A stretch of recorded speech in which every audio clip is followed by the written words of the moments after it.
2 वर्षापूर्वी खरी प्रथा सुरू झाली की अतिशय मोठी गुंतवणूक महाराष्ट्रात आणि सलग तिसऱ्यांदा माननीय एकनाथ शिंदे साहेबांमुळे मी उद्योगमंत्री होऊ शकलो, मी दावोसला जाऊ शकलो. पहिल्या वर्षी रेकॉर्ड ब्रेक आम्ही एमओयू केले होते 1,67,000. दुसऱ्या वर्षी 3,70,000, 2 लाख असे जवळजवळ 7 लाखाचे 7.5 लाखाचे एमओयू आम्ही 2 वर्षामध्ये करण्यामध्ये यशस्वी झालो. आणि आज त्याचा उच्चांक हीच प्रथा माननीय देवेंद्रजींच्या नेतृत्वाखाली दावोसमध्ये आम्ही तशीच ठेवली. सुमारे विविध भागातले 15,70,000 कोटीचे एमओयू हे महाराष्ट्रासाठी आम्ही केलेले आहेत. मला असं वाटतं की ह्याच्यातलं सविस्तर सायंकाळी 6:45 वाजता माननीय मुख्यमंत्री महोदयांची दावोसवरनं पत्रकार परिषद आहे. त्याच्यामध्ये कुठच्या सेक्टरमध्ये कशा पद्धतीची गुंतवणूक आली हे स्वतः मुख्यमंत्री महोदय सांगतील. पण उद्योगमंत्री म्हणून मी समाधानी आहे की माननीय एकनाथ शिंदे साहेबांच्या नेतृत्वाखाली काम करत असताना देवेंद्रजींच्या मंत्रिमंडळामध्ये विक्रमी पुन्हा एकदा गुंतवणूक आम्ही महाराष्ट्रामध्ये आणू शकतो. महायुतीचं सरकार आहे त्यामुळे हा विक्रमी आकडा गाठता आला. महायुतीचं सरकार असतानाच आता काही लोकांनी सांगितलं की मागच्या वर्षीच्या एमओयूचं काय झालं. मी नसताना बरंच काय ते बोललेले आहेत आणि त्याच्यासाठी 4 वाजता मी पत्रकार परिषद ठेवलेली आहे. जे काय बोलले त्यांना प्रत्युत्तर द्यायचं की मी ठरवतो. पण त्यांची निष्ठा किती आहे हे महाराष्ट्राला मला 4 वाजताच्या पत्रकार परिषदेत सांगायचं आहे. आणि म्हणून मी वारंवार सांगितलं की मला राज्याचे माजी मुख्यमंत्री आणि विद्यमान उपमुख्यमंत्री एकनाथ शिंदे साहेबांनी सलग 3दा दावोसला जाण्याची संधी दिली आणि त्याचाच भाग म्हणून आज एवढी मोठी गुंतवणूक देवेंद्रजींच्या नेतृत्वाखाली पुन्हा एकदा महाराष्ट्रामध्ये येऊ शकते.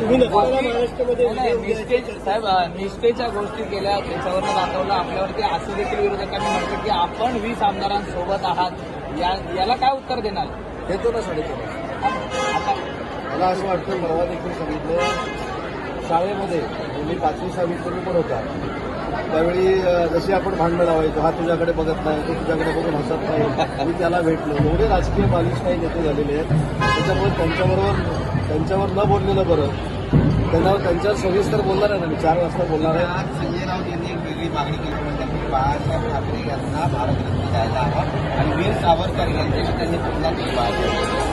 मला असं वाटतं की वंदनीय बाळासाहेबांच्या बाबतीत जी चांगली भूमिका कोणी मांडली तेच मांडतील अशातला भाग आहे. कोणी मांडली त्याचं समर्थन आम्ही करणार आहोत. परंतु एक महत्त्वाची गोष्ट तुम्हाला सांगतो या सगळ्या बाबतीमध्ये त्यांचा राजकीय अस्त झाला आहे. ते आता स्वतःचा राजकीय उदरीकरणाला माझ्या नावाचा उपयोग करून बघतायत.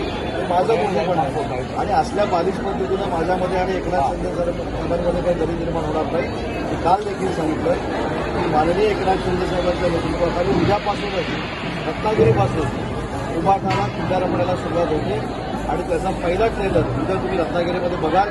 मी जे काल सांगितलं की 4 उभाठाचे आमदार, 5 काँग्रेसचे आमदार, 3 उभाटाचे खासदार, 10 माजी आमदार आणि असंख्य जिल्हा प्रमुख हे माननीय एकनाथ शिंदे साहेबांच्या नेतृत्वाखाली शिवसेनेमध्ये सामील होत आहेत. पहिला टप्पा सांगतो त्यांनी मला करून दाखवावा. उद्या रत्नागिरीमध्ये पहिला पक्षप्रवेश आहे. त्याच्यानंतर रत्नागिरीचे काही माजी आमदार हे उभाठा सोडून शिवसेनेमध्ये प्रवेश करणार आहेत. नंतर मी शिंदेसाहेबांच्या नेतृत्वाखाली सोलापूर मार्गे सांगलीमध्ये येणार आहे. सांगलीतनं साताऱ्यात येणार आहे. साताऱ्यातनं पुण्यात येणार आहे. हा पहिला टप्पा आहे आणि माझं त्यांना आव्हान आहे जे माझ्या नावाची बदनामी करण्याचा प्रयत्न करत आहेत त्यांनी हे पदाधिकारी आमच्याकडे म्हणजे शिंदेसाहेबांच्या पक्षामध्ये येण्यापासून रोखून दाखवावे. एवढी मानसिकता त्यांना हे विटलेली आहे. त्याच्यामुळे या विटलेल्या लोकांना कोणाच्या तरी नावाचा आधार लागतो. त्याचं सगळंच संपलेलं आहे. त्याच्यामुळे नवीन ब्रेकिंग काय द्यायची काल मी तुम्हाला दिली आणि मी एकनाथ शिंदे साहेबांच्या नेतृत्वाखाली मी तुम्हाला 3 महिन्यामध्ये साबित करून दाखवतो. तेवढे सगळेच्या सगळे जेवढी मी नावं दिलेली नाहीत पण जो आकडा दिलेला आहे तो उद्यापासून आपण बघाल. तुम्हाला दररोज एक ब्रेकिंग मिळेल. उभाटा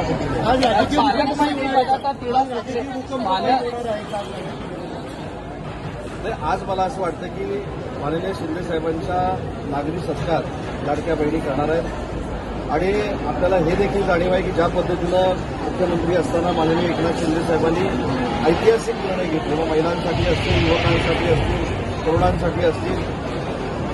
नेतृत्वाखाली त्यांच्या आम्ही निवडणूक लढवली. पुन्हा एकदा महायुतीचं सरकार महाराष्ट्रामध्ये आलं. बंपिंग मेजॉरिटीनं आलं.